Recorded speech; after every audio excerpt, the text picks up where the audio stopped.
All right, welcome everyone to the EPIC faculty panel on digital learning. Fyza and I have had the pleasure of working with these amazing 7 fellows, Courtney, Mona, Ian, Laura, Voytek, Matthew, and Eboni. And we have just learned so much from them on all of their projects. And I mean, it's such a hard act to follow after so many incredible panels today. However, these fellows live up to the challenge. So without further ado, I'm going to pass it to Fyza to say a few words, but let us give a preemptive round of applause for these wonderful fellows. Yes.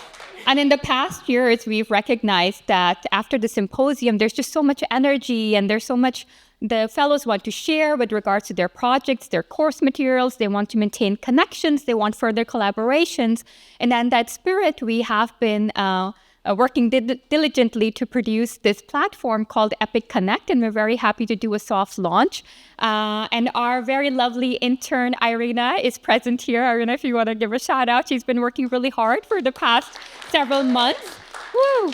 Yes, and hopefully we'll have everybody's projects, past fellows, current fellows, over here. And if you have, as you develop your projects further, you can send us the material so we can keep adding to our database so that new fellows can also see, because I know one thing everybody's asked, like, I'm working on this project, I want to know what previously people worked on, or how can I get ideas? And this would be the platform that they would use for, for looking up your projects. And if you want to share your Canvas modules, this would be the place, anything you want to share, especially as you guys have further things you want to build on to your ideas, this would be the place where we will showcase all the rich variety of work that you do.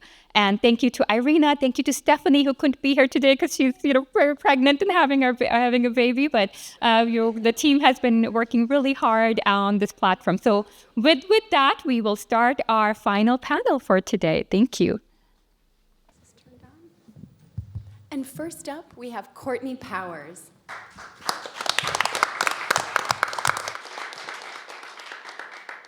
Good afternoon, everybody. My name is Courtney Powers. I'm a law professor at East Los Angeles College. Go Huskies. Welcome to my presentation, Exploring Women's Rights Through a Human Rights Framework. And I'm echoing other people's comments. Being part of this fellowship program has just been such a thrilling experience. So thank you, everyone at Stanford. It's been such a joy. So a little bit about my agenda for my talk today. I'm going to talk to you about the goals I had for my students with my EPIC project, how I developed human rights-based curriculum. I'm going to talk about some of the case studies my students worked on, the impact of this project on my students, as well as my next steps. So I teach a law class called Civil Rights in the Law, where we study the U.S. Constitution. And my goal in this class is really to teach my students to become advocates, to use the law to advocate for whatever viewpoint they have. And to do that, they need advocacy skills. But they also need something else. I realize now more than ever as a result of doing this project that they need the belief or the hope that what they are advocating for is actually possible. So my EPIC project met these goals by empowering students to use international human rights law to advocate human rights issues facing women across the globe. So this is curriculum I developed the whole year, and I've just had a chance to implement it with my students in the past 3 or 4 weeks. So this is a live synchronous class I hold on Zoom. So we've devoted a full class to discussing the International Bill of Human Rights. This is the legal authority for human rights law, which is composed of 3 different treaties you can see on the slide here. So we really talked about the basics of what is human rights law, where do these treaties come from, what type of rights do they protect, and how are they enforced. So in addition to providing with my students a copy of the slide presentation, I walked them through, I had a separate page on Canvas where they could directly access each of the treaties and read for themselves the different rights guaranteed by the treaties. I took special attention to point out a few of the rights that were really impacting women in particular. This included, as you can see on the slide here, both political rights and health-related rights. And this really laid the groundwork for upcoming assignments that were part of the project. And for me, it was really important to show my students that, analyzing human rights and studying and learning about it, it's not just an academic exercise, but it has a real-life application as well. So the really interesting nexus I saw between the curriculum I was developing in my course and the real world was the Dobbs decision. So this was the U.S. Supreme Court case from 2022 where our U.S. Supreme Court overturned Roe versus Wade. We had already spent a lot of time discussing this case earlier in the semester, and in the run-up to the Supreme Court's hearing on this case, there were what we call amici, or friends of the court, who submitted briefs to the court on both sides of the case where the amici relied on international human rights law to make their argument, right? Using rights like the right to self-determination, the right to health, the right to life. So we discussed these briefs in class, you can see on the slide here, and I also made these available to students on Canvas as well. So now it was time for students to really apply what they had been learning. So I picked 2 different case studies for students to analyze. And the first came from Japan. Japan has a law called the Maternal Health Law, which right now is being challenged in court in Japan by a group of women there. And this law, in a nutshell, requires women seeking voluntary sterilization to show that pregnancy or childbirth would endanger their lives. And they also have to show they have permission from their spouse to access this procedure. And then I also picked a case example from Mexico. I picked the Gender Parity in Everything policy, which is a fairly new policy that requires political parties to nominate equal numbers of men and women candidates for higher office. So I assigned students to either the Japan example or the Mexico case. They were required to write a paper where they either had to argue that they were agreeing or disagreeing with this policy and relying on international human rights law to make their case. And they had just seen examples of this from the amici briefs in the Dobbs case. I was really impressed with their work. I thought they did a good job of really showing how comfortable they were actually citing and working with the different rights in the different treaties. And then they made group presentations in class. So that's what you're seeing here is actually some of the slides that the students created. I can say that one thing that struck me from the group of students working on the Mexico policy is that, so many of the students were very personally familiar with the culture in Mexico. It's one of the reasons why I picked this case study. And they were really bringing their own perception of and experience with machismo in the Mexican culture to really talk about the need for this type of policy.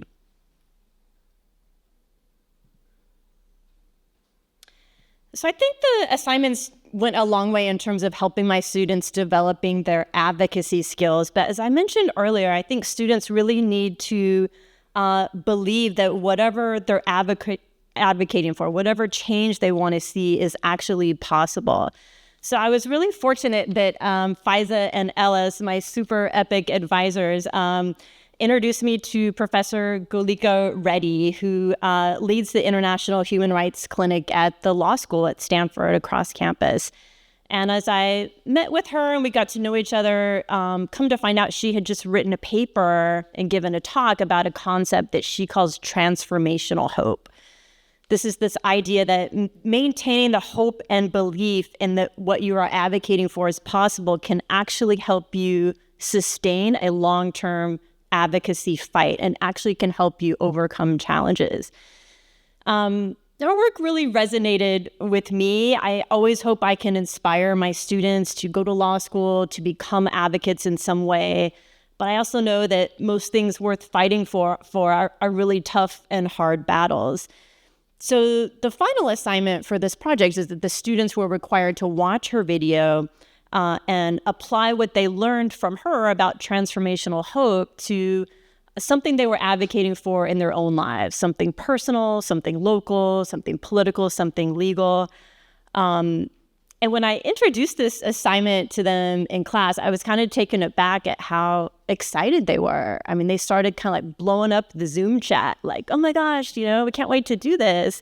I really realized like how hungry they were really for some training on the power of optimism, which I thought this is what it turned out to be. So I wanted to just share a few of their reactions. This is actually some of the comments they wrote as part of that final assignment. And I'm going to read them because I think they're so impactful. Hope is something we can build, not just something we can feel. What may look like a setback on the surface may actually end up being the spark needed to turn things around. I would use this approach by staying engaged in small, everyday acts of advocacy, such as educating others, organizing local events, or supporting immigrant-led initiatives. By focusing on what I can control and seeing tangible impacts in my community, I can sustain momentum. So I think this just brought so many lessons to the students that went beyond the project itself. So that's it. I'm wrapping up my semester. I'm looking forward to this summer because with this class in particular, the past few years in the fall, I've implemented a COIL project. Dr. Blank mentioned COIL earlier with a professor and group of students in Columbia. So we have some joint Zoom sessions every fall semester and do some collaborative projects. So I'm excited to meet with her this summer and kind of show her what I've done here and see what might be possible this fall in terms of incorporating any of this curriculum into our collaboration. So there's my email address, how to reach me, and thank you for listening.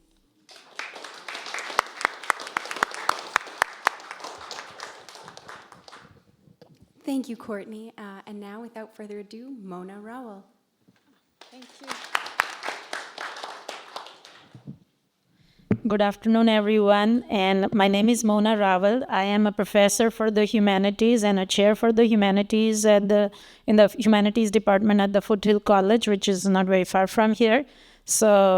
And I want to start with thanking Stanford Global Studies to give us this opportunity to meet wonderful colleagues over here, and also the opportunity to come here and speak about our plans, programs. So thank you so much. Special thanks to Christine for keeping the flow going and never missing even one deadline for anything. So thank you so much, Christine, and my mentors over here from CESTA. So thank you, Fyza, and thank you, Ellis. And they connected me with a couple Stanford faculty. So I'm really, really thankful for that.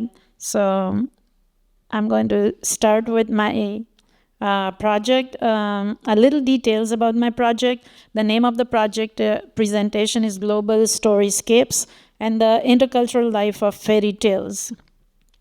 So this project, I just want to give a few words about what the project was. So this project was very, very specific to my one course that I'm teaching at Foothill College. It's the Humanities 9 class. The name of the course is The Immortal Lure of Fairy Tales.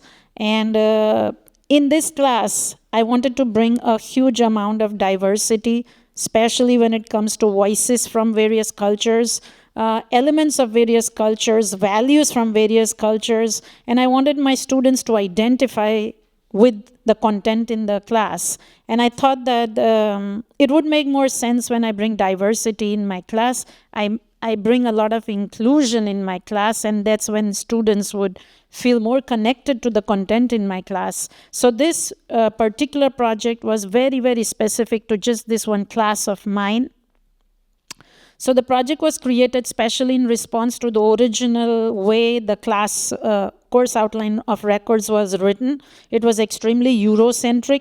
Most of the items in the course outline of records were just about European fairy tales, European authors, and I felt that the course was totally lacking diversity. And then when I heard about EPIC program, I thought that this was the best opportunity for me to, bring diverse voices in this class, because I thought that this class was really, really lacking voices. And so the project was, an aim to create a lot of equity, a lot of inclusion, a lot of diversity. and give students an exposure and access to material that generally this course was not designed to offer. So I totally had to twist the design of this course, the goal and the purpose of this course. And this course being taught in the Bay Area, we have a melting pot of students from different cultures. When they look at a course which is very, very Eurocentric, they don't see that they have some kind of an agency in the course. So for them, it was hard to build a relation with this course because this is what Disney tells us, and this is what, European fairy tells us. What am I going to do in this course, right? So there should have been something for the student to connect with, and that's what the purpose of the entire project was. So as I said, this is very specific to my own course and class. I wanted this course to broaden students' ideas about what it means to have a global fairy tale. What kind of fairy tales can I have access to? So this was encouraging students to think in a more open global direction. And then I want them to also celebrate that diversity that they're seeing in the course. So it's not only they have access to diverse stories, it's not only that they're evaluating those stories, but they are also celebrating those stories. It is more important for them to appreciate that there are so many versions of Cinderella all over the world, and they only knew one Cinderella. In fact, even I knew only one Cinderella till I didn't start teaching this class, right? Because living in India all my life also, I never heard an Indian version of Cinderella. And when I started researching because of the EPIC project, I now know that there's a Cinderella who had a magic cow instead of the magic fairy who comes and gives those good, beautiful clothes. And so I think, wow, a Cinderella having a magic cow, I never heard that. And so it's just because of the EPIC project that I went out to look for fairy tales from all parts of the world. And I think that was one of the most beautiful part. My own personal journey on this project is much more enriching than I don't know how much my students have gained, because mine is an evolving thing. So my students have still not seen everything that I have seen or that I have gained so far, because step by step I'm putting it in my modules. So this was the plan. And now what did I do with my plan to turn it into, and a good plan for action? So first thing, I interviewed a lot of people. I've interviewed a couple professors at Stanford. Thank God I got an opportunity to interview them. Also, I interviewed my own students, some students who are already doing, well when it comes to talking about human rights and feminism and gender biases and violence in fairy tales and anthropomorphism and, class struggles. And all of these are the social issues that I deal with when I'm talking about in different modules of fairy tales. There are some students who are very good at Marxist ideas, and I say, okay, how about a fairy tale? And so I took interviews from so many students of mine, though it was not my original plan. But when I heard my students and I started getting ideas, oh, you already have such good ideas about human rights?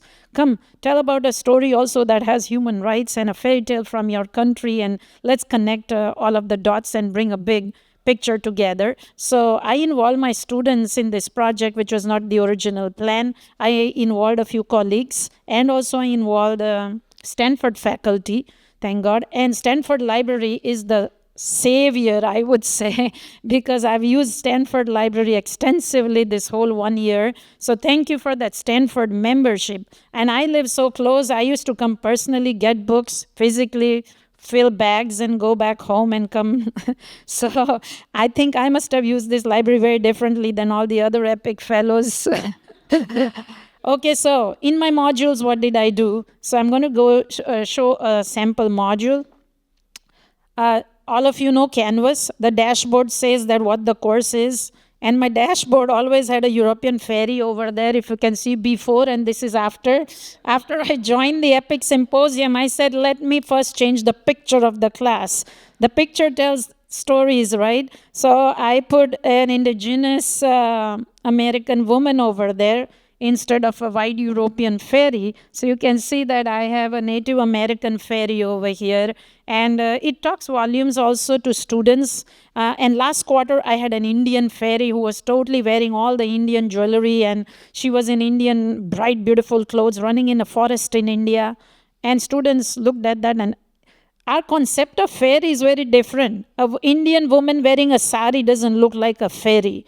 This woman over here doesn't look like a fairy, generally because of how we stereotype our ideas about fairies, right? So to break that barrier, first thing, I never had a European fairy in my entire modules. Nowhere in no module did I have a European fairy, first thing. So as I said, pictures speak a lot. I tried to incorporate those kind of pictures with build the environment and the landscape of diversity. And if we look at my modules, before I was an EPIC fellow, I had a textbook reading only of Cinderella over there because I'm showing you an example of only one module. I have 10 modules. This module was about gender stereotype and biases in fairy tales. And for every module, I have one particular fairy tale. For this one, I had Cinderella because there's a lot of gender stereotyping in that. So earlier, I just had Cinderella and a few versions of Cinderella from the textbook. And then what changed, you can see. So now my readings are like Cinderella by Brothers Grimm, which is Europe. But apart from that, I have stories similar to Cinderella. Only 2 minutes left. I have an Indian tale, a tale from China, a tale from Native America, Nigeria, Egyptian tales. So many different tales from different cultures. In my discussion post, this is how my original discussion post looked like. And look at that one edition, Global Glass Slippers, a multicultural journey through Cinderella, where students have to evaluate various cultures through the same fairy tale. So I had these regular assignments, and then I had one extra assignment which says Folktales and Femininity, Exploring Gender Norms Through a Global Cinderella. So even if I still had Cinderella, I made Cinderella much, much more global, and I brought in a lot of cultures, even if we're talking about the story of Cinderella. So some voices that helped me shape my project is Sarah Nikrovish, a student from my college. Jordan Fong is a graphic design professor. He gave me an interview about an LGBTQ graphic novel in Vietnamese culture. And then Gabriela Safran, the Dean of Humanities over here at Stanford, I had an opportunity to interview her, who spoke about a very prolific Russian fairy tale collector and his ideas about fairy tales. So these are some examples of the interviews that I got to make. And last thing, I have super duper ideas of what I could do now. I was thinking about creating interactive story map where, you click on the continent, click on the country, you can hear the fairy tale from that country. This is a little more kind of ambitious, I would say. A story exchange program that I really want, because I could connect with people in India also, and different classrooms all over the world can exchange fairy tales and talk about the cultural values. I think if there is a global storytelling festival, I'll be totally up for it, either in person or online or wherever. If we can celebrate global fairy tales and have a day for that, why not? And maybe for people who are into art or creative writing, if there could be a project where students can recreate fairy tales. I've asked in my course, my students have to recreate fairy tales 2-3 times. So this is what my students always do. I always ask them to bring so many fairy tales at different modules from their own country or culture or community. So they're already contributing a lot. I've created assignments in a way that they have to bring culturally diverse fairy tales in their responses to either discussions or assignments. So join me if you want to. These are some projects, and I'm totally open to, start a project wherever with the EPIC or outside EPIC or with global studies or wherever. But I need more people to join this cause of, reviving fairy tales from various cultures all around the world. So here is my email address. So feel free to email me if you want to join my project to recreate fairy tales and to compile fairy tales, build archives of fairy tales, and just enjoy the fairy tales all over the world. Thank you so much. Thank you, Mona. And now let me introduce Ian Jones.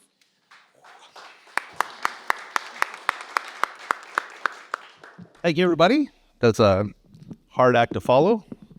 Thank you, Mona and Courtney. So this is me, Think Globally, Report Locally by Ian Jones. And I need to get used to introducing myself as Dr. Ian Jones, because I just finished my doctorate. Yay! So that was my cheap ploy to get a round of applause, because it's probably the only one I'll get for my talk. So anyways, this is my project, Think Globally, Report Locally. Little context, I teach at Chaffey College, which is in beautiful Rancho Cucamonga. Yeah.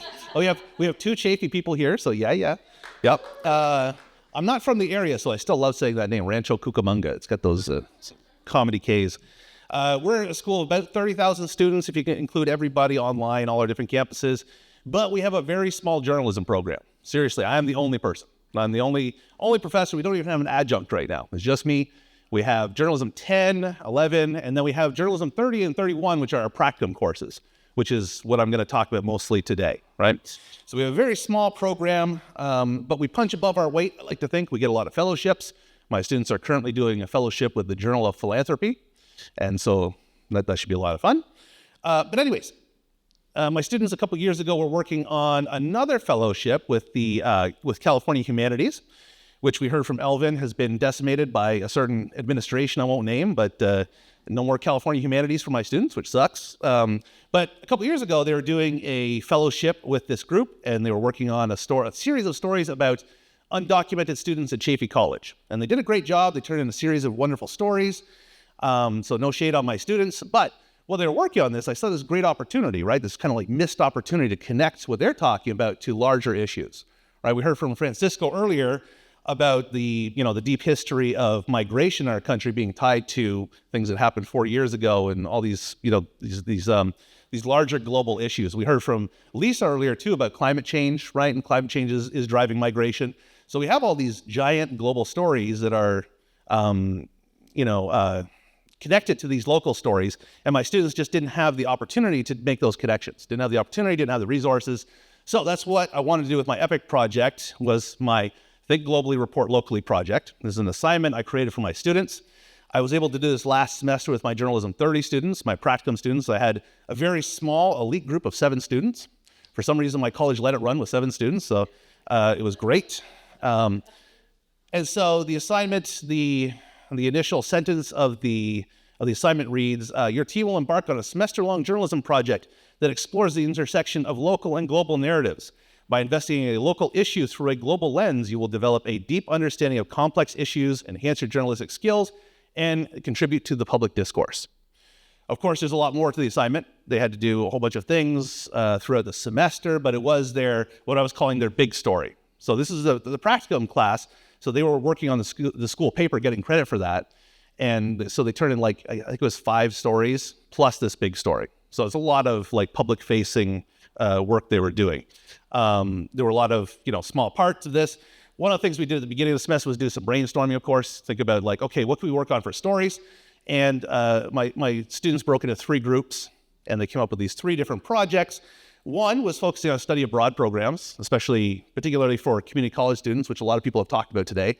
And my students decided to focus on the negative effects of that. No offense. That's just what they decided to work on. They wanted to look at I won't go into it. They wanted to work on that. They ended up changing focus halfway through, so it doesn't matter. But the second one wanted to work on housing costs in the IE. That's the Inland Empire, where Rancho Cucamonga is. And they want to talk about the housing costs and how that's driving students to make certain decisions about their education specifically. And the third group wanted to work on Planned Parenthood. There was a site in Fontana, which is one of the cities in our district, and it was shut down. Yeah, you know what I'm talking about, Deborah. Yeah, it wasn't really shut down; it just wasn't allowed to open. Basically, and it's ongoing. So this student wanted to connect that shutdown of a local Planned Parenthood to a larger attack on women's health care, right? And the second group wanted to tie housing costs in the IE to national and global trends, rising costs and how that's affecting education for students specifically. So we came up with these 3 great projects. At least I think they're great. And what I did with Stanford, I worked with Stanford Library Archives, and I worked with the material that we did together in our monthly meetings, the stuff we did last summer during our training, right? We had some great training last summer. The one with the maps was really useful for my students, especially the second group that was working on housing costs. They got a lot of that material. And we had a speaker, I can't remember any names right now, but we had a speaker at one of our monthly things who talked about gender studies, and that was really useful for my third group. And of course, a lot of the material we worked on month by month was really useful for my first group that was working on study abroad programs. So I was able to pass on that and pass on the resources that we discussed together. And so thank you. I want to take a minute and thank my two coaches, Ellis and Fyza. Thank you very much. The other thing that we did with my students, and I did this with Ellis and Fyza as well. We sat down and did this. I don't know if you remember this, but we sat down and we went through the Stanford course offerings, the course schedule for the semester, and we looked at what people are teaching and how those courses align with some of these projects, right? And it was a really useful way, and I did this with my students afterwards. We actually sat down and went through the Stanford course catalog, and we said, okay, here's someone teaching urban geography, and they're going to talk about housing costs and so on. And then we looked up that professor, we found their research, and my students, in some cases, reached out to these people. In other cases, just used the research that we found, right? It was a fantastic resource for them to find experts. It's my one Diet Coke for the day. So, but we were coming through, we found these great resources. And for my students, this was revelatory. They'd never thought about finding experts this way.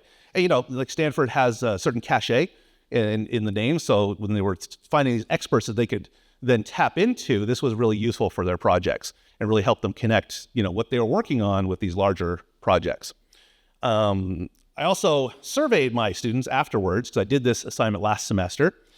And I got some really interesting results. I asked them a series of 6 questions. This is actually part of my doctorate. I could go into that if you want, but I asked them a series of 6 questions. One of the questions was, how did this assignment benefit you as a student reporter? And I got a number of interesting responses. I'm going to share these 2. One student wrote, I think the assignment was beneficial in my development as a student reporter by teaching me many skills involving looking at different sources to see through different angles of the story, utilizing connections to get perspective and more information. Right? So making these connections. Here's a local thing that's happening, local Planned Parenthood. Oh, but there's also a concentrated attack in other countries happening and across the nation, right? Another student wrote, I think that this assignment taught me the importance of being a local journalist. Local issues are constantly being pushed under the rug, and foreign journalists, and I think by foreign, they mean just non-local, right? So you can tell this was not written by ChatGPT. So it was, that kind of sloppy use of language, I think.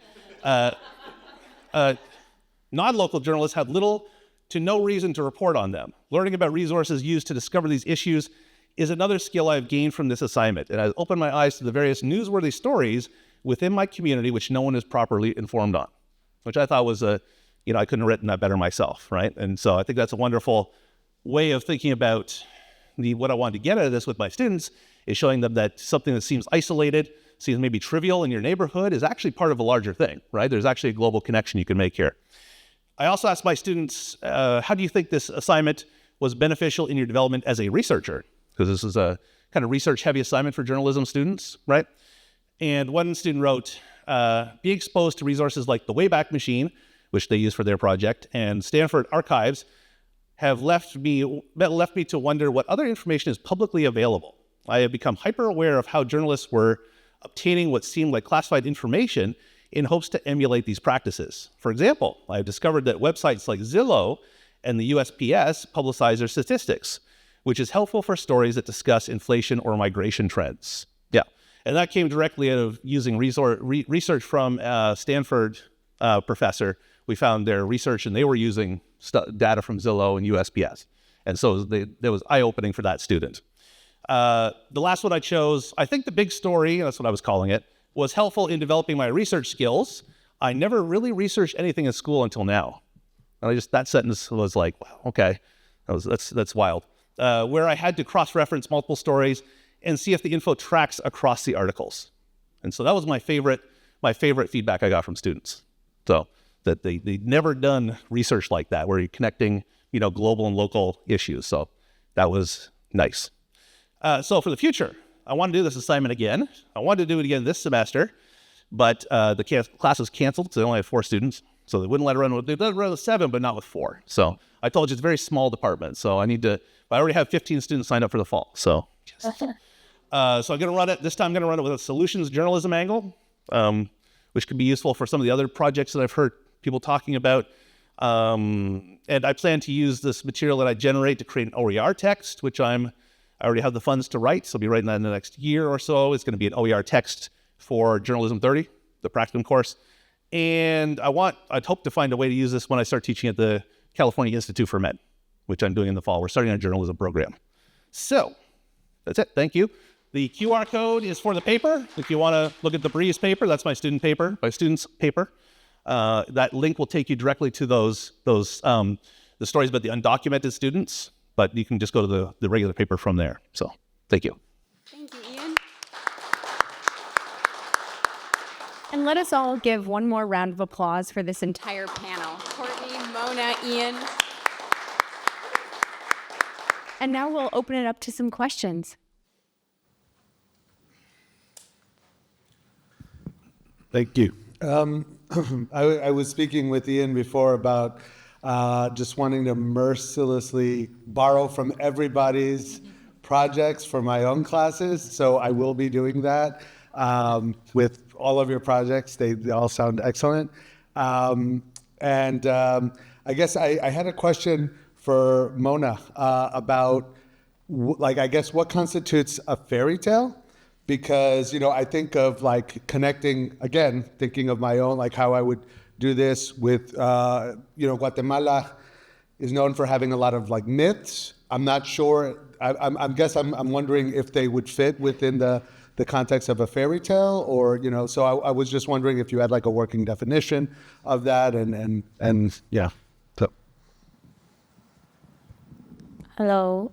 Okay, so when this course was given to me, I just entered my tenure, and the course was thrown at me without my choice. So, and I was totally from philosophy, and I've never done fiction in my life. And the chair said, this is what you have, take it or leave it. And I said, okay, I'll take it. I'm on the tenure track. I cannot say no, and I cannot jilt someone. And my chair was also the chair of my tenure. So I said, if I say no, I don't know how much deep trouble this is. So I entered the field of fiction for the very first time in my life, and that too with fairy tale class. And the more I thought about the class, more I thought, can I really teach this class? Can I just say that, no, I don't want to? And then I said, let me take this as a challenge. If it works for 1 week, if it works for 1 quarter, then it worked. And today, in my entire department, humanities department, this is the only class that fills in 1 hour that it opens. And it is offered every single quarter. Even in summer it is offered. And in summer we offer 2 sections of it, and they fill in 1 hour also. There's something about this class that I thought this wouldn't even make it. And now you see that it is the most popular class. And I don't know where the news goes, because these students who are taking my class are from UC San Diego and Cal Poly and all of that. So they're all over California, and they somehow hear that this is the class offered over here. Maybe this is a class in fairy tales, which is not generally offered other places, maybe. But apart from that, the definition of a fairy tale is very difficult for me to come up with. So I personally had a tale from India in the section of Marxism. And that tale doesn't look like a fairy tale at all. It talks about how poverty exists and how class system exists and how caste system exists in India, and a story woven around all of that. So sometimes I don't look at it as a mythical fairy tale of some kind. I just see that does this story bridge the gap between value inculcation and representation of, the society from which that value comes from. Does this story bring out the value that the society wants their people to know? So if that story qualifies in that sense, that yes, it's using symbolic characters which may be real or not or what, but that story brings out the values that the culture wants to tell the people. It wants to give those moral lessons to the people. Does that story qualify in that sense? And then I'll use that story. It has to have some elements of folk, yes, fairy tales, yes, But I don't look at a very restrictive definition or boundary of where this really should qualify as a fairy tale or not. Because many tales, like the Jataka tales from Buddha's life, I don't know if they qualify for fairy tales. It's Buddha's all previous lives in which he has been animals, and in every life there is a moral to the story.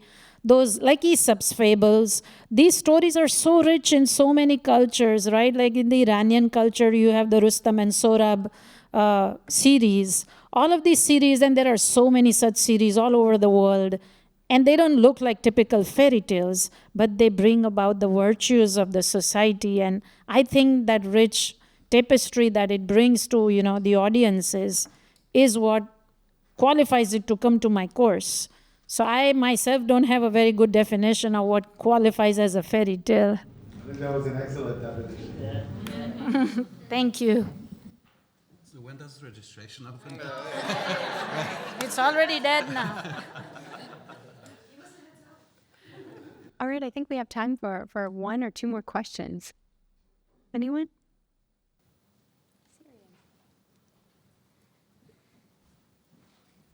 Just a clarification question, Mona. So, I'm assuming, correct me if I'm wrong, that the class, your fairy tales class, since you have students from all over, is that offered through the California Virtual College, or is that just offered through De Anza? Just through Foothill. Oh, really? Yeah. Okay. But so somehow, CVC. some students must have told other students, hey, take that class. That's what I'm thinking. For those of you who don't know what the California Virtual College is, that is, the California Community College system is, in fact, trying to streamline some classes that actually meet the online requirements. It's actually still a work in progress, but for students who need a particular class and it's not available in your district, they are able to take it in that CVC system. So I just wanted to highlight that. Mona, again, I'm sorry you're on trial, but I'm just curious, is this asynchronous or is it synchronous class? No, it's asynchronous. Oh, I see. Yeah. Got you. So the appeal It's not online, offered synchronous online, nor is it in person. We haven't tried that yet, but in near future, I'm thinking that if it could be a hybrid class where one part of the week you're doing the readings and the other part you come to the campus and then reflect on the readings and build your understanding on these social issues around the fairy tales. So students are much more excited about this class, not just because they read fairy tales, but nobody has generally brought that connection between social issues and fairy tales. How do you talk about anthropomorphism, fairy tales, women brides, and then arranged marriages? And how does all of this make sense with bringing a fairy tale just to teach someone that when you will marry a person who doesn't belong to your community or something, you are going to have that anxiety that you will have, and it's okay. And then the Beauty and the Beast brings that story of anthropomorphism. And so these are some social issues of arranged marriages which can easily be taught to younger girls with the story of Beauty and the Beast. Otherwise, they don't understand, arranged marriages could lead to what kind of, consequences. So these kind of social virtues, values are, easily woven into the fabric of fairy tales. And then we have fairy tales which talk about the utopian ideals of beauty, how the world talks about beauty through fairy tales, and how especially women are expected to be beautiful in the physical sense. And then we have that special story of the Sleeping Beauty and the Beauty. So every module has this kind of very different lens to social issues. It could be feminist issue, it could be patriarchy, it could be biases, it could be anything. And especially I spent two modules only on violence in fairy tales because the earliest forms of fairy tales were very violent. Like they were totally brutal. I talked about just, cutting someone's liver and intestine, getting blood out and drinking the blood and all of that stuff. So I spent 2 weeks talking about violence in fairy tales, but not only how much violence it is, what is the purpose and the value of showing this violence in fairy tales. And then you come to know that these fairy tales were never written for children. These were meant for the entertainment of the adults when they came back home after a huge day in the farm working hard. You wanted to entertain yourself. There were no radio, TV, no nothing. These stories were meant to entertain adults, and that is why the stories were so violent. So they get that historical context also when you talk about violence in fairy tales. So. Courtney, what was the name of the video that both of those? I can send you the name, but it's Professor Gulika Reddy. I bet you can find it on YouTube. It's about a 30-minute talk she just gave in the last month or two. So it's a great resource for students. Well, I hate to cut it short, but we'll leave it there for this first section of the panel. We'll pass it over to Fyza.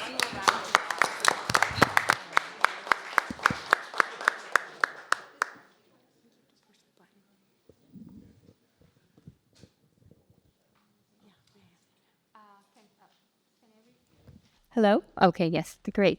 Next up, we have Laura Otto and Voytek Wloch.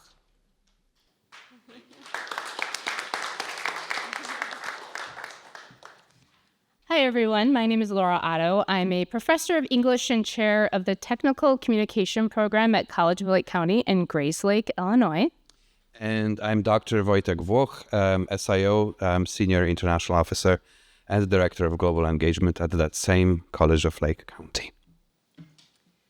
And we're here to talk about the project that we collaborated on called Our Lives, Our World, Creating Connections Across Cultures. So I'm going to start by talking a little bit about the inspiration for the project, and then we'll go into detail about what the project encompassed.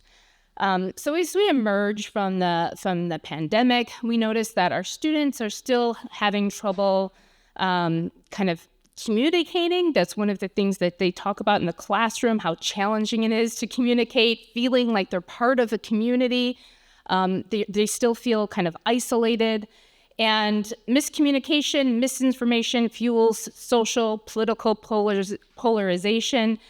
So we wanted to try to find a way to help our students feel like they're part of a community, to develop meaningful global connections, especially because our students, our community college students, that often live in their small communities, they commute to campus, and they don't have access to these global networks or global conversations or opportunities to kind of break out of their bubble very often.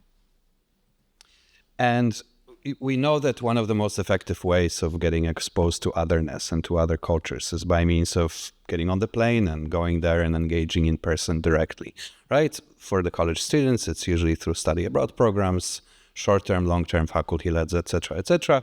There's good things about this, and there is bad things about this. There are reasons why some students decide not to study abroad. But when we couple this information with the fact that since 1990, we have noted 181% increase in average public four-year institution tuitions. And it's true, community colleges are generally always more affordable, and but still, tuition costs in those community colleges have doubled over the course of that same period. And the latest information or statistic that comes out of NAFSA, which is one of the largest, if not the largest, study abroad and international education-focused associations in the world, that collects a lot of data. We always look at this SIOs, we always look at data at NAFSA and AIEA and a few others. But they came up with a statistic that in the year of 2020 to 23, only 1.51% of all undergraduate students in the United States actually studied abroad. So we began to wonder, what about the 98.49% who never study abroad, that don't have the chance to get exposed to otherness in a very direct way? And also further, obviously there is disparities between different communities, right? So 66.4% of those students who are studying abroad are Caucasian, but only 12.2% are Hispanic, and only 5.9% are African American. Something needs to be done. Something needs to give them an opportunity to also destroy those barriers against studying abroad for or exposure to otherness and other cultures for students of color.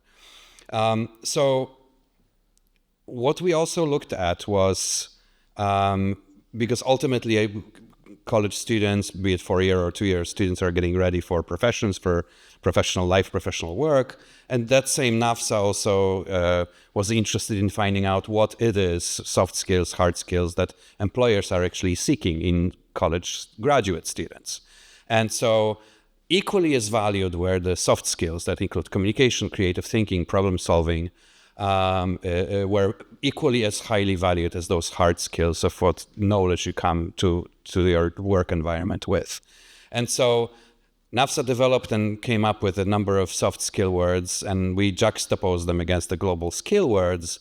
And we realized that cultural awareness, intercultural communication, cultural sensitivity, openness to otherness, global perspectives, intercultural skills, all those are the soft skills that are very, very sought by employers. And this is why we decided to try to marry study abroad, non-study abroad. Acquisition of soft skills without having to travel, and put it together into a project that Laura is going to talk about in a little bit more depth.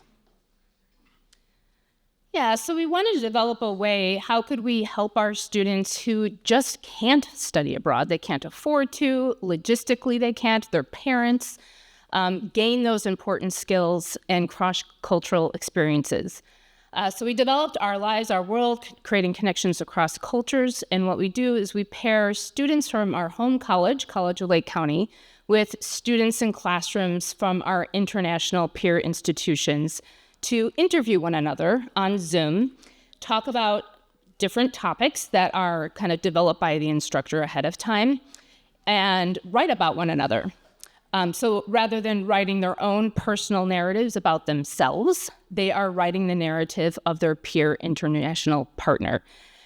That was one of the challenges of this, like how are they going to be able to do that? But it also created the biggest opportunity because they had to put themselves in their shoes of their peer international student in order to write about them.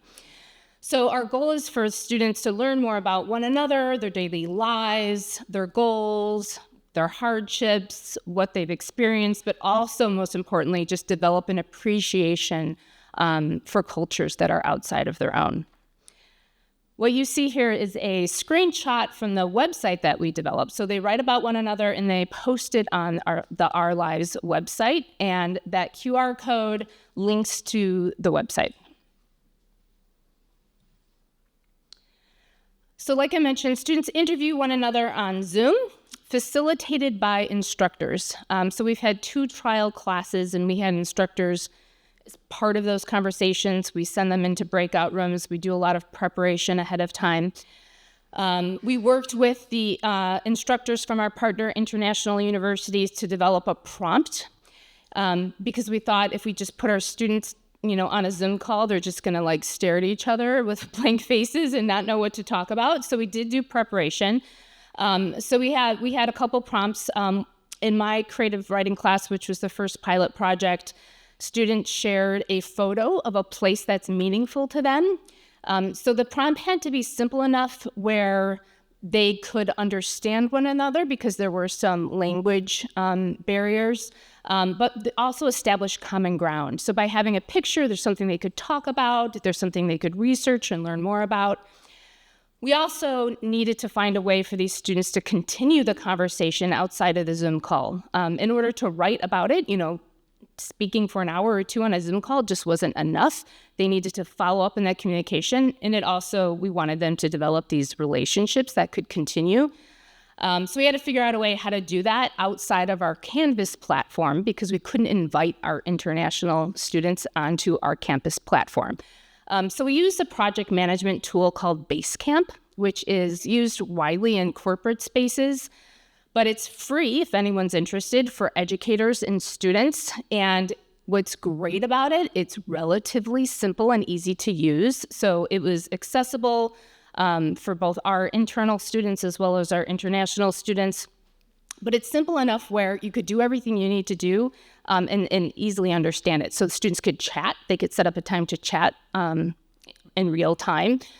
We could schedule assignments and things for them to do. They could schedule it for each other when they worked in groups. We could post documents and peer edit and collaborate in real time or asynchronously, send messages. So it worked out really well for us, and it was something everybody could access. And then each student wrote a blog post about their international partner and published it on our website. So the themes that we decided to take up, we wanted to begin this conversation by means of trying to see if there are understandings elsewhere that are differently charged of a very simple concepts: community, education, identity, and place, if they are understood differently in different parts of the world. Our first project was with Japanese university, Ahime University in Matsuyama. Our second project was with Ajman University in the United Arab Emirates. So those students, they were together, and so bringing that photograph of the place that is meaningful for them opened the door to talk about, what is place? What do you feel at home like? What brings you joy? What kind of location do you identify with most? And you can elaborate on and move the conversation to so many directions with place. The same with community, right? How do you define community? What are the different types of community that you feel that you belong to? What makes it a community for you? And so on and so forth. Education, what's the education system like in your country?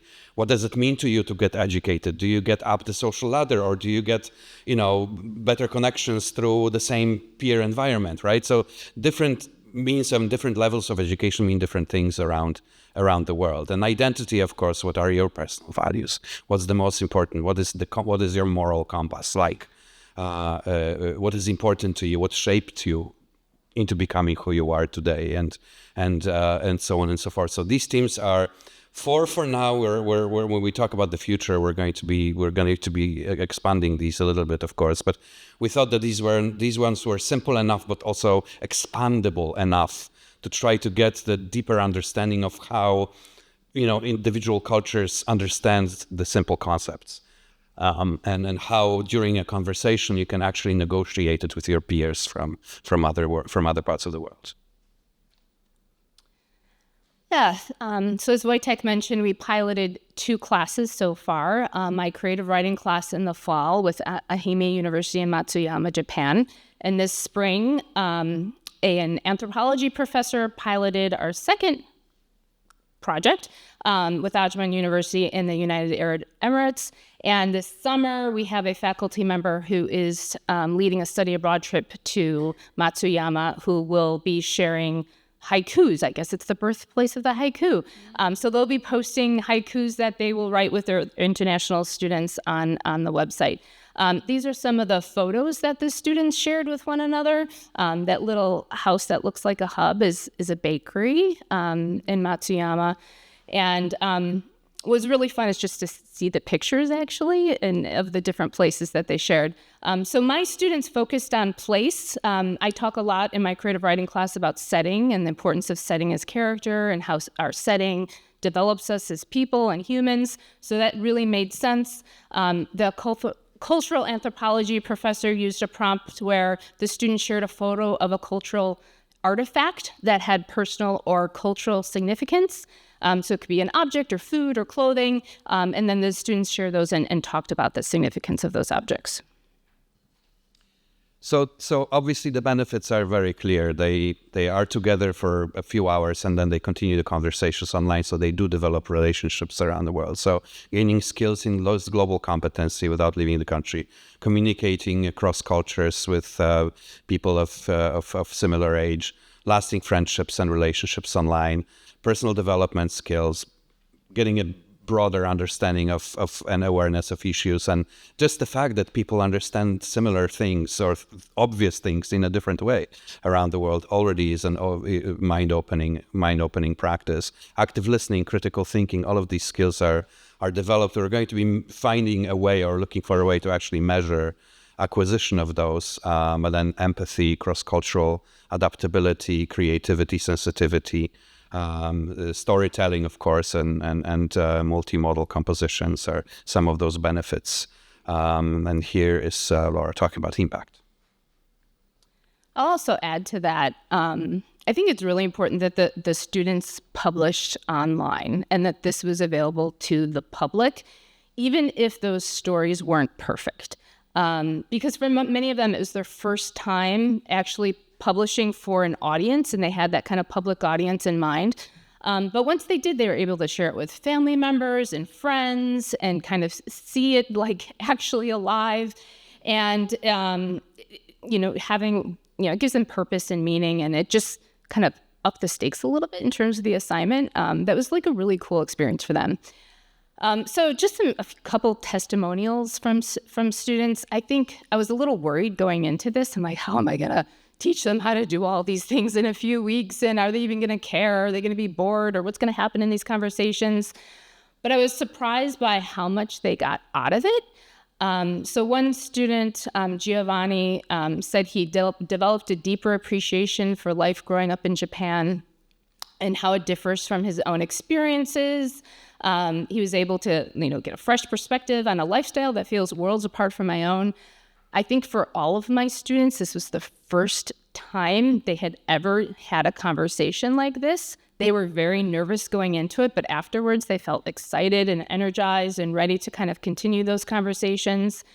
Ari, this was much cooler than I was expecting. So I had a lot of really nervous students like, why are you making me do this? But then afterwards they were happy they did. And Nick said, even if someone else is on the other side of the country, we have those similarities.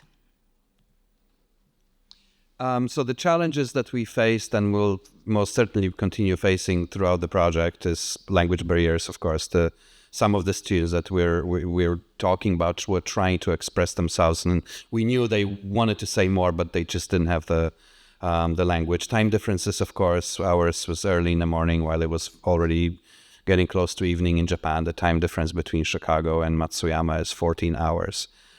Significant student faculty preparation and training. Laura developed all these modules using Basecamp and the website and so on, and matching them. And it's really a lot of hard technical work. It's time intensive. Faculty oversight needs to continue, of course, and we'll be training faculty in the future for that. Some of the faculty might be resistant to taking on new projects because it's a project, but as long as we try to incorporate it within an ongoing course, like was the case with Laura's or Nina's anthropology class. It's a matter of trying to identify a faculty member who can devote 15% of their class to do this as a project. It's hopefully we'll continue finding those. Site maintenance, technical expertise. This is something that we need to continue working on developing. And of course, some students lack basic web and compositions, the writing skills, and we need to also do a much better job. This is a pilot, so we haven't really done much marketing because we were trying to do it first and then see what happens. But we need to market the project much more throughout the campus and throughout the months and the years to come. And support from marketing and PR would also be very useful because it has a huge potential of being something that works for 98.2% of our students. So this is a sample post. Every post was a little bit different, but the way that I structured the assignment is I had students interview one another, share the photo, follow up with additional questions on Basecamp, and then they had to do some research about that place that the peer student shared with them. And that was really important because I didn't want these to be really superficial, and they still were kind of, which was okay. So they had to do a little bit of research about the culture, the significance of the place, and then they posted little brief audio clips. So we recorded the Zoom conversation. We pulled out the audio from Zoom. I shared it with my students and shared a free audio editing program that they could use, and they took little clips and recorded it. And I think this is a PDF, so I can't share it. If we have time, I'll share a little clip. But that, hearing the students in their own voices gave this like a sense of authenticity. And it's kind of interesting to hear them how patient and good they were with one another. Rephrasing things, asking questions in a way that the other person might understand. It really helped them understand, like those fine-tune those communication skills. So this is a QR code to this one particular story if you want to check it out.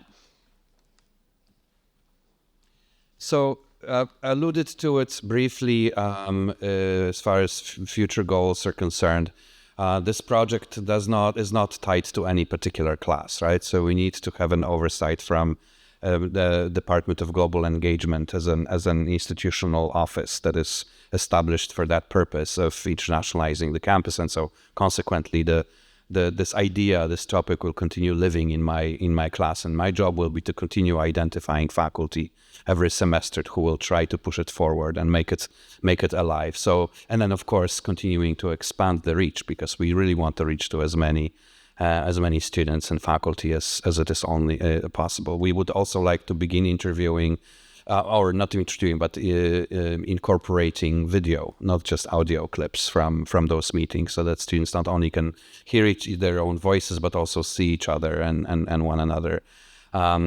So continue to generate interest and awareness across campus, promote the project both internally and externally is going to be the few goals that we will have.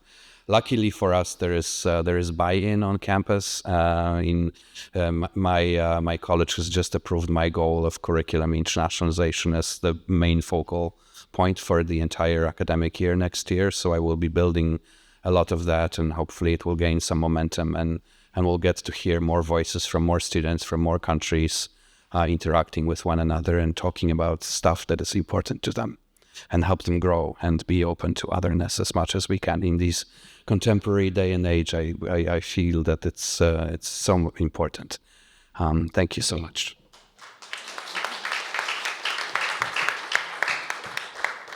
Thank you so much, Laura and Voytek. Next up, we have Matthew Hacholski.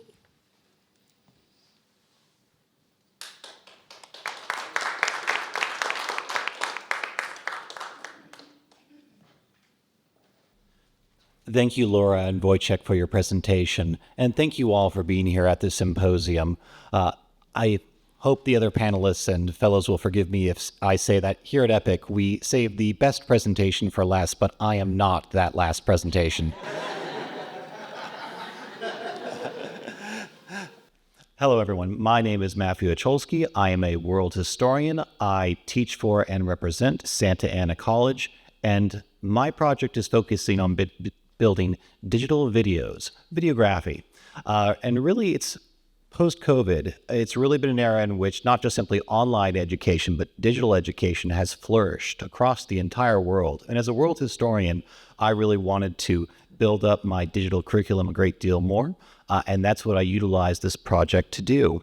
As a project overview, not just simply building curriculum, but there were 4 countries in particular that I wanted to give focus to, untold nations that often don't receive very much focus.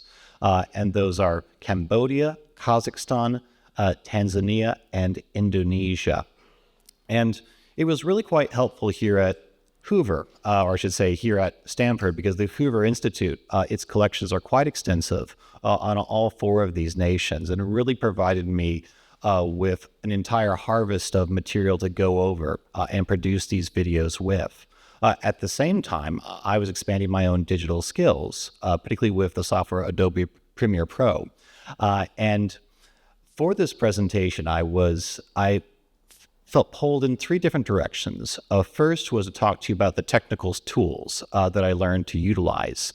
Perhaps interesting, perhaps not. I also was considering just simply showing you one of my videos that I thought might have been enjoyable as well too. But I concluded perhaps the most fruitful conversation we could have is talking about the effects and comprehension that the students demonstrated of these videos as educators, but also as citizens. And as I would say, as members of the world, about how we can ultimately engage students, the coming generation, and learning more about the world around them. And so that's what I'm going to talk about. The goal of my project, perhaps paradoxically, was to use technology, to use video. And again, that image that you see on the screen on left might be one that you're very familiar with. A generation ago, we always were concerned about television. People were sucked into the tube. Now it's smartphones. It might have been difficult for us 30 years ago to imagine that image on left being a reality, but now it is. Still, I think technology is a tool, and if utilized correctly, it will encourage us to go out and experience the world. Again, so if you look at the second image there on the right, you can see students still have their phones in hands, but this time they're taking photos of the experiences that they have around them. So my project was a paradox. I wanted to design videos that would encourage students to no longer watch videos, but to go out and explore the world. I think also it's important, too, to bear in mind, and this is the historian coming out at me, that we live in a new information age. Just as perhaps a fish doesn't realize it's swimming in water, we may not realize, too, that we live in a great information age in which new technology is fundamentally changing education. Something similar happened a little bit more than 500 years ago with the printing press, and educators of all type and professors suddenly had to confront with the abundance of book and type that they had to present and engage their students in a different way. And I would argue in a very similar sense, that's something that's happening now in the 21st century. We're already 25 years into that, ladies and gentlemen, our 21st century. And with video, this is increasingly going to be the education that our students expect and hope to be provided with. And so that's what I wanted to do when building my videos. I also would say that historians have been on the leading edge of this. Even in the 20th century, there were historians that produced videos to be accessible to millions around the world. And these three world historians that you see on the screen right now, A.G.P. Taylor, Kenneth Clark, and Neil Ferguson, each had their own approach by which they produced a video curriculum. And again, it's become much more accessible. Back a decade ago, even then you would perhaps need a camera crew to do sophisticated shots. Now all you need to do is reach into your pocket and there's your camera crew. But A.G.P. Taylor, the one that you see there on the far left of the screen, he would stare directly at the camera and with a black screen behind him, engage with the audience. That can be very powerful, and perhaps for many of you here in this room today, perhaps some of your most profound moments in your lives were when you were staring eye to eye to someone, talking to them face to face. Kenneth Clark, the photo that you see there in the center, would take a similar approach, but in his background, he would have monuments, art, and talk about that in relevance of world history. And finally, our Hoover Institute fellow, world historian, and who taught here at Stanford University, Neil Ferguson, that you see there on the far right, used a similar approach, but was more hands-on. You can see there with his hands ultimately on the historical material, they're engaging the audience. And I thought when I started this project, I would do the same exact approach, and that would be most effective with the students. And I would say, I was wrong. So there are three observations I think that would be fruitful to all of you to consider. First is that when you're trying to engage with material, or I should say based off the data that I saw, and not only while I teach for Santa Ana College, I teach for a total of 8 institutions, and so I had a decent sample pool to go from. Not only was I able to access the data that showed me when the students were watching the videos, but also when they stopped watching, and also their retention of the content based off the assessments I gave them after they immediately watched the video. And what I found is rather than perhaps having the speaker speak directly to the camera and talk to them, they actually responded better, or they seemed to have greater retention when there was a voiceover. And that surprised me. Again, so rather than face-to-face videos, the students seemed to have greater retention and comprehension of the class material when there was a voiceover. And they simply had, rather than live action or stock film, when there were still still photos, rather than a video, in which they were actually able to sort of consider the imagery that they were comprehending and at the same time listen to the voiceover to try and engage with that class material. So I found that fascinating as well. Again, not what I was expecting, but seemed to be the case based off the data. And I think my hypothesis is that this deals with human interaction, is that if we're staring with someone face to face, that we might want to engage with them rather than perhaps engaging with the material. And I was looking over a Stanford study that you see there on screen that I think seemed to support this, which based off their own sample pool seemed to suggest that for students, when observing a video, rather than having it simply the face-to-face engagement with the speaker, that if they initially viewed the speaker, perhaps standing in front of the screen, and then perhaps appearing as a small profile or icon at the bottom of the screen, and then disappearing entirely, and then they just simply observe the course material, this seemed to demonstrate greater retention. And that ultimately is the method that I designed my videos. But it was trial by error, so I wish I'd found that article sooner. But it seems to bear out. It seems to bear out both in my own sample pool and what the academic literature suggests. And to give you just a simple analogy, I think of it as if you're visiting a new place, a new country, anywhere in the world. At first, it might be good to have a tour guide to tour you around that country, but it might be equally profound too. And for those of you who've traveled anywhere in the world, know that while it might be good at first to have a tour guide, at some point, you might want to explore yourself and immerse yourself in that place that you are. And then at some point too, speak with a local there who will give you an entirely different perspective of how you're viewing it, because you view it from how the tour guide explains it to you, how ultimately you view it, and then how the local views it as well too. And so for me as the history instructor, realizing that I needed to be perhaps off screen some of the times, and perhaps disappear entirely so the students can better engage with the material, was a humbling experience. So observation 2, information overload. This can happen with, for example, if you have a PowerPoint slide that has too many bullet points on it. But what I found in particular with videos is that if you were trying to engage critical thinking, while I designed some of my videos to have almost a cinematic experience in which they could be totally immersed in the material or that country with the sights and smells, it didn't seem to increase retention. Again, they enjoyed the video, they watched it all the way through, but they weren't able to retain the material. So taking moments to pause in the video and perhaps shortening the videos as well too, not necessarily a hour-long documentary, but less than 15 minutes, seemed to have greater student retention. Again, so that was something as well too, is rather than simply giving them sort of this cornucopia of information that I wanted to have them receive, if I actually shortened the video's time, they actually seem to retain more. Yeah.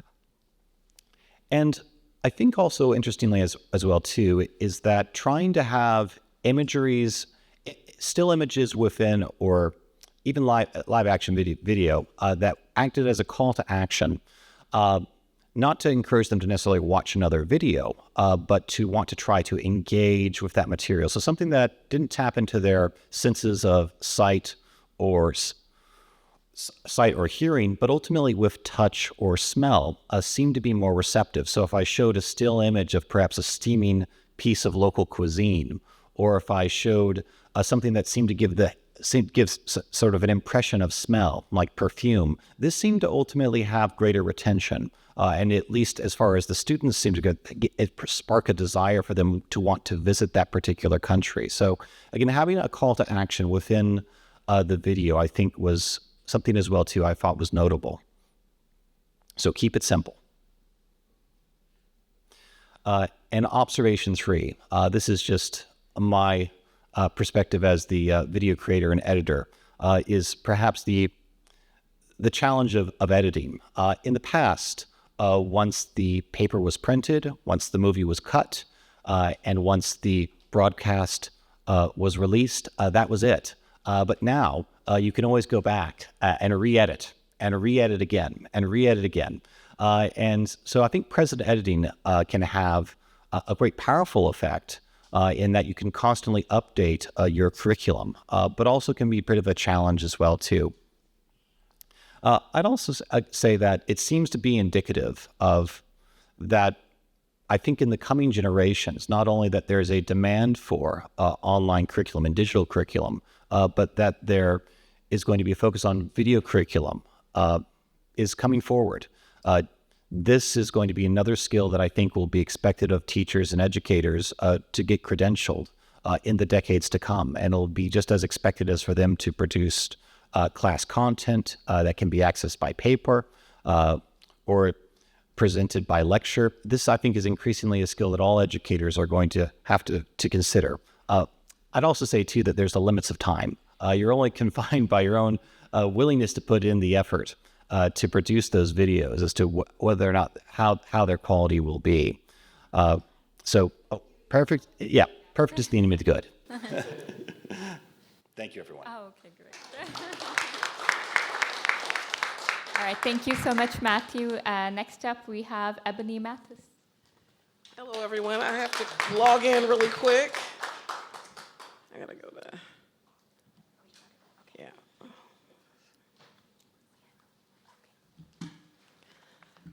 All right, so I'm gonna make this quick because I know we've been at it all day, and I'm sure everybody's getting tired. Okay, so my advancing women in business in the Middle East.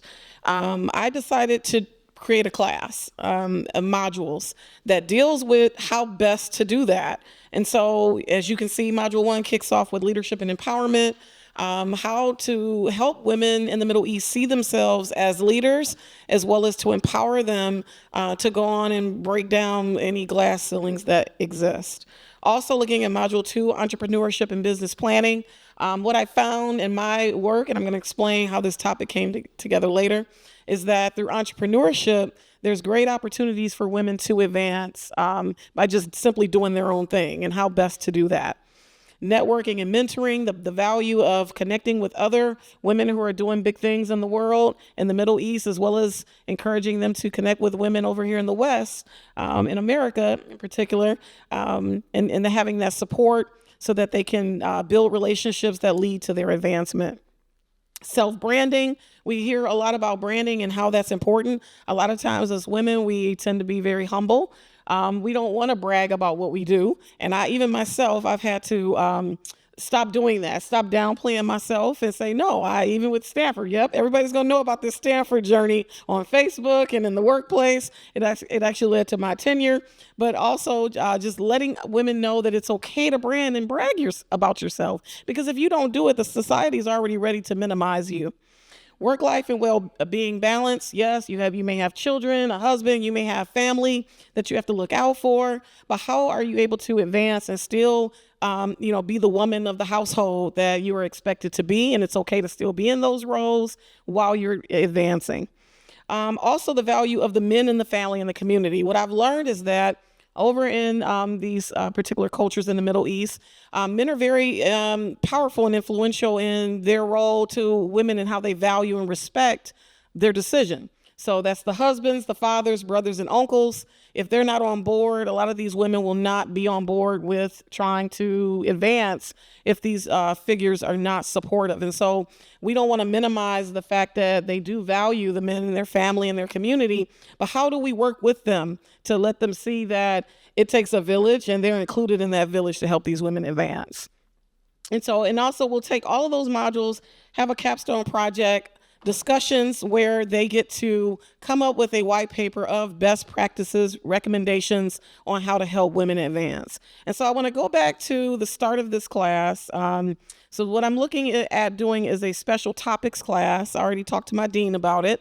And so I want it to be a hybrid. So it'll be part online, as you can see what I just showed you, but it will also be a study abroad. I want to be able to take a group of students who take this class over to the Middle East, in particular Qatar, Dubai, or Muscat, Oman, where I have my most experiences with this, somewhere that is seen safe for Americans to travel and have boots on the ground.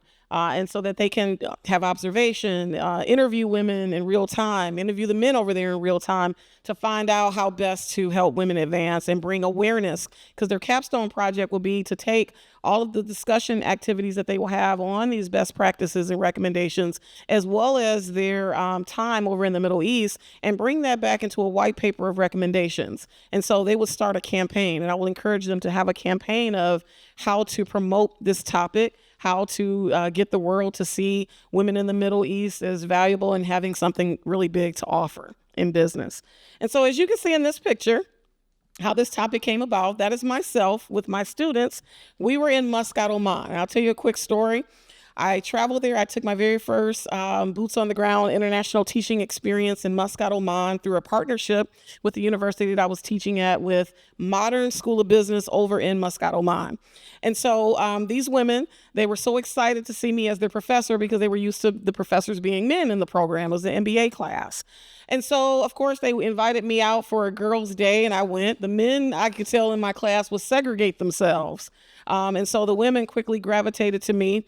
And so where we are now, we are in a tent at one of my students, the girl in the pink, at her home. She comes from a very wealthy family. Her family owns an oil business. And so she is part of that business. And so when I got there, the servants that was working for her family was bringing out a big platter of goat meat. And they served me this goat meat. Come to find out, they slaughtered that goat in my honor because it was my very first time being at their home, and that's what they do for guests. I wanted to meet the poor goat, but that's okay. So after the goat meat, I was invited for tea and crumpets, which you can see what we're doing. And I asked them, I said, once you finish my class in this MBA program, what do you plan to do next? And they looked at me and said, Doctor, we're not going to do anything next. There's the jobs are reserved for the men in our country. So basically, it was really just a glamour thing of getting their degree. And so the wealthy students didn't really worry about it so much because they could just work for dad's business. But some of the other students in the picture, they didn't come from wealthy families. And so that's where the glass ceiling was going to have the most impact. And so when I heard about this fellowship with Stanford, I knew at this very moment that this picture that what you see was going to be my topic of advancing women in the Middle East, because I realized that I had something in common with these ladies, because today, even in America, we don't see a lot of women representation leading corporate and executive roles. And if you drill down to African American, I do not see myself running too many organizations in this country. And so I have something in common with these women from that aspect. And so I want to kind of go down. That's me on a camel. As you can see in this picture with the fellas, so these are some of my students. They took me out. If you notice, the two women are to the side. I jumped in the middle, and one of my students said, Doctor, you're not supposed to be shoulder to shoulder with men in the picture. And I said, really? And I'm like, but I'm not moving, because this is where I get the whole rank over you, pal. You're in my class. So as the professor, I'm not moving to the side. You're not supposed to be shoulder to shoulder with me as your professor. And so they laughed. But technically, I wasn't supposed to be shoulder to shoulder. And so that really does reaffirm and confirm the need for this work to bring awareness around this topic. But not to do so in a way where I'm minimizing the cultural aspect, because I know that that is important. I did have a survey with one of my students. I actually asked all of them, all the female students, if they would participate in my survey, and only one responded, and it was the girl that is from that wealthy family. And even she didn't really say too much about things that women were behind the times in terms of being able to advance. I realized that the women don't want to really put a spotlight. They don't want to go publicly with their comments. And so I did respect and value that. I do have that video, but it's not enough time to share it. But it just confirms to me that this work is a real issue, and that is meaningful, and it is valuable. And that's me. I'm, again, hanging with the ladies, because, again, the men did not invite me into their club of hanging out while I was over there. But that's to be expected. And so I know I talked really fast, and I know I'm almost at time. And so thank you so much. I want to thank, the Stanford community, Kristen, Fyza, and Ellis for all your support and helping me take this topic, because I was really nervous about it. And all of you for hanging in there. And finally, last but not least, my cohort colleagues for the monthly encouragement. So thank you all.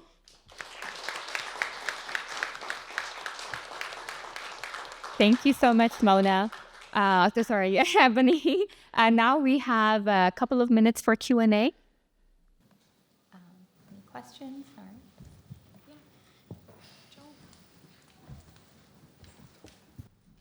Matthew, more a comment. I think all of us are putting on our various online courses, our PowerPoint presentations and everything.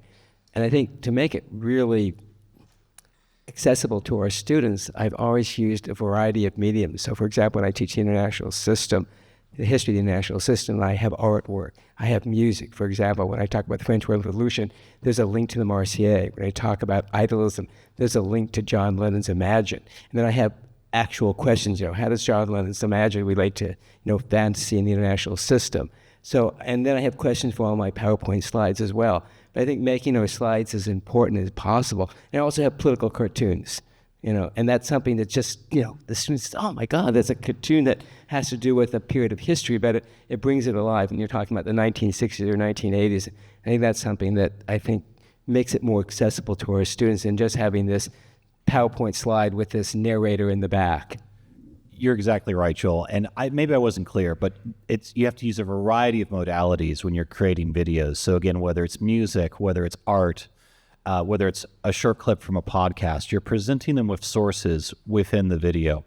And I think that's why I set them down to towards 15 minutes. So rather than trying to create a documentary style in which you're using live action video clips or sources, or even if it's your narration, you just simply want to provide those students with a variety, within a short span of time, a variety of sources to consider. And that it seemed, at least by the data, it seemed to increase just the retentions of the students watching the video at length, for its full length.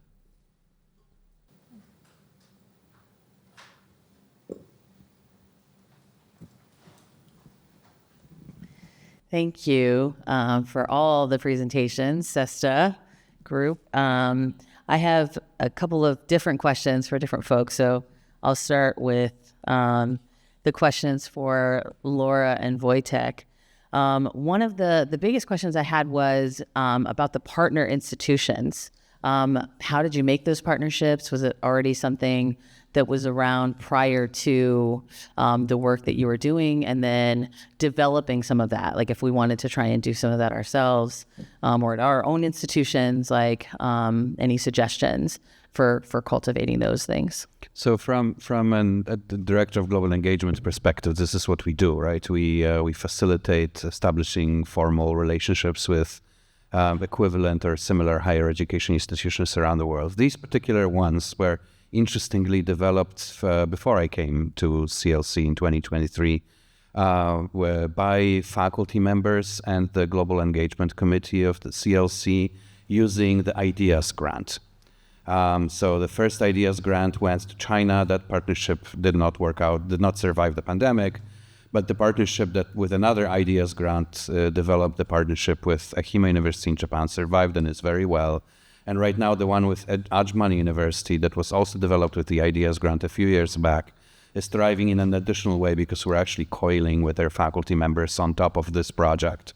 So we have, in the course of the last 3 years, we've exchanged through COIL about 180 students back and forth because the classes were co-taught by faculty members. But relationships, we're having visits, or we're going to NAFSA or to other associations, and someone approaches us, and then we take it back to our faculty committee or to the Global Engagement Committee. We look at feasibility to see if there's programmatic linkages, if there's ideas already coming. Like we've recently hosted 20 municipal employees and counselors from Kazakhstani high schools, community colleges from Astana. And right now we already had contact by 2 of them who want to send us students and begin developing relationships. So I need to understand what fields of education they will be wanting to cooperate with, and then I'll see if there is a faculty buy-in. Because without faculty buy-in, things don't tend to survive. So that's the landscape. That's how it works from the kind of a technical or / organizational perspective.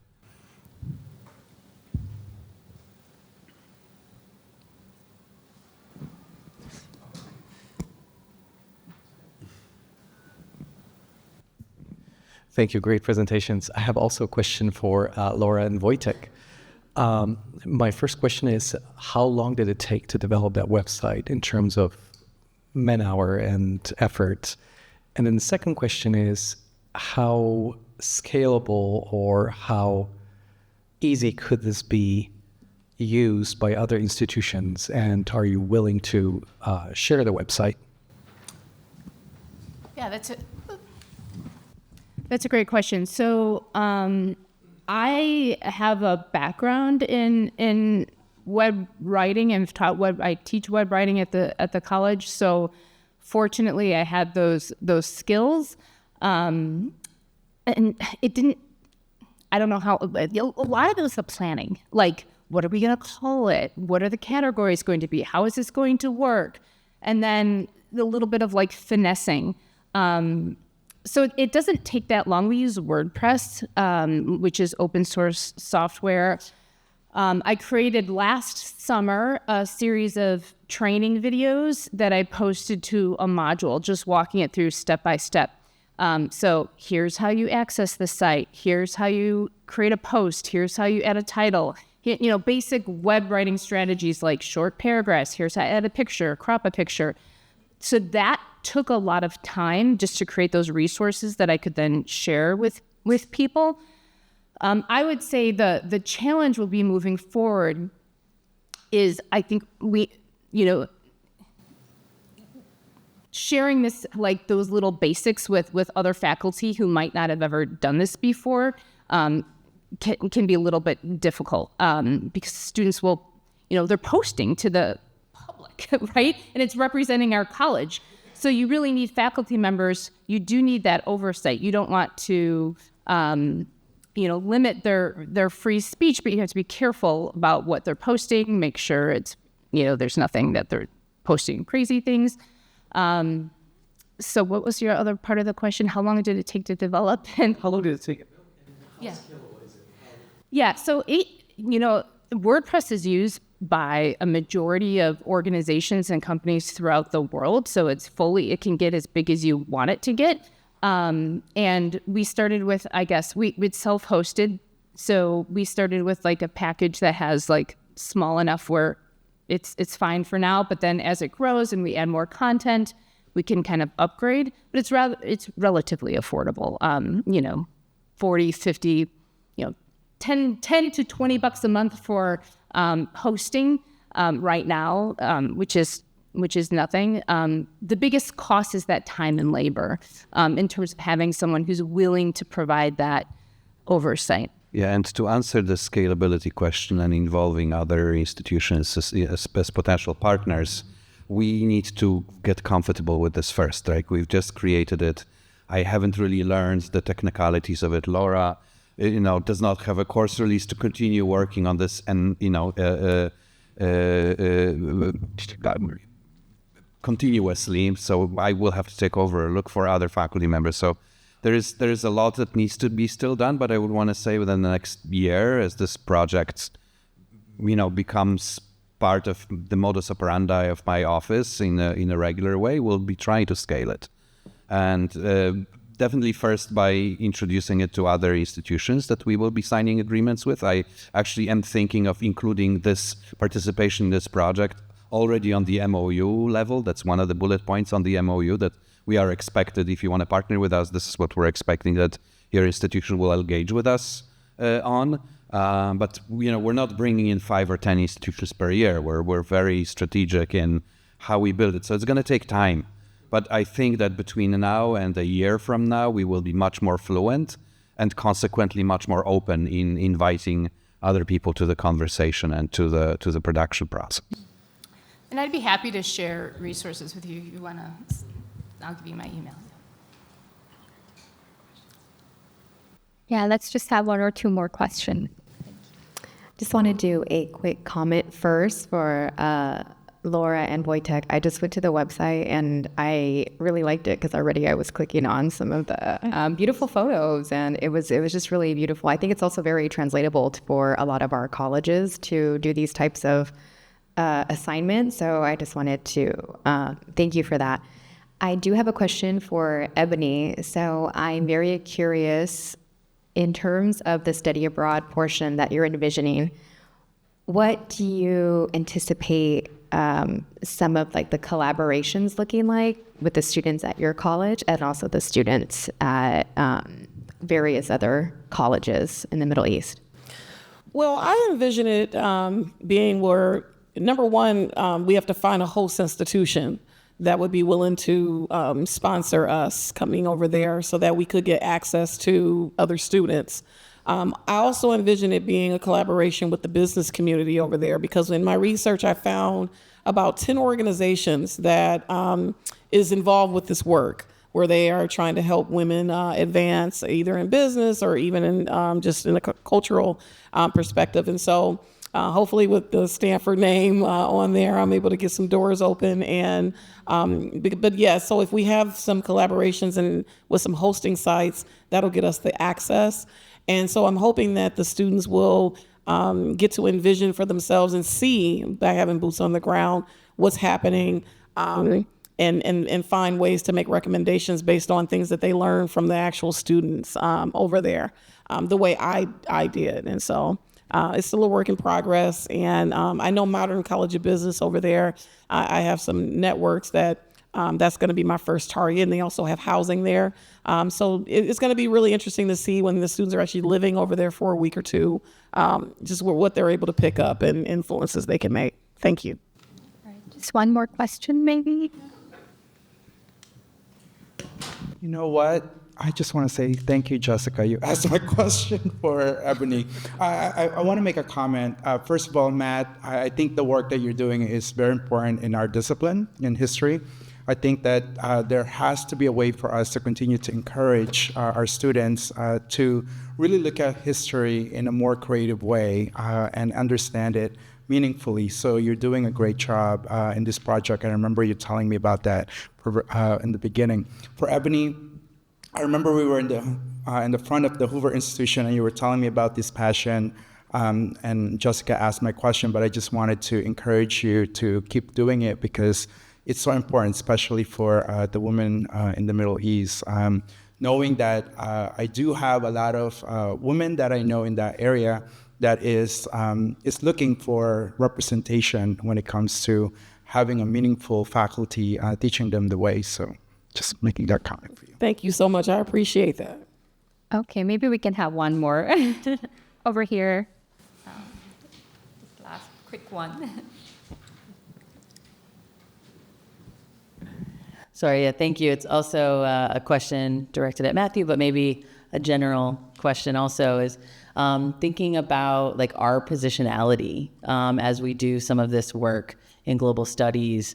In what ways do we, kind of overtly state, right? Whether it's in a video for our classes or on our curriculum, in our websites, that we come from a position that, by and large is a position that has power and privilege, right? And how to try to, I guess, really critique and engage in some of that work, especially like if you are putting together videos. And ironically, as a historian, lots of historians who I've seen, oftentimes very older older white males who are sort of driving the narrative while they're going to non-European places. And how do we, again, start to, I guess, critique or at least show that we are coming from a particular position as we do this work, right? And that might impact, obviously, the work that we do. But in my immediate reaction to this as a white middle-aged man who takes students on study abroad programs both to Europe and outside of it, I think the first thing that we do when entering an environment like this is to shut up and let the local people speak, and not push the narratives and your way of thinking onto the people who are leading your students through their own home. And so you are invited, so put your humility on and turn your ears on to listen. And whatever you think, it's better to keep to yourself. After you digest it through your own knowledge and base, you can negotiate meanings and conversations, but never live and at the moment when you're being presented with culture. That's how I would roll. Thank you. Thank you so much for those wise words, Voytek. And thank you to our panel. Let's give them one last round of applause. And thank you for everyone for staying till the end. And that's the end of our symposium. Thank you. Thank you so much. And for those who want to keep the conversations going, get in touch with our fellows afterward, right? So you can keep asking them questions, emailing them, right? That's what we want to do. Right.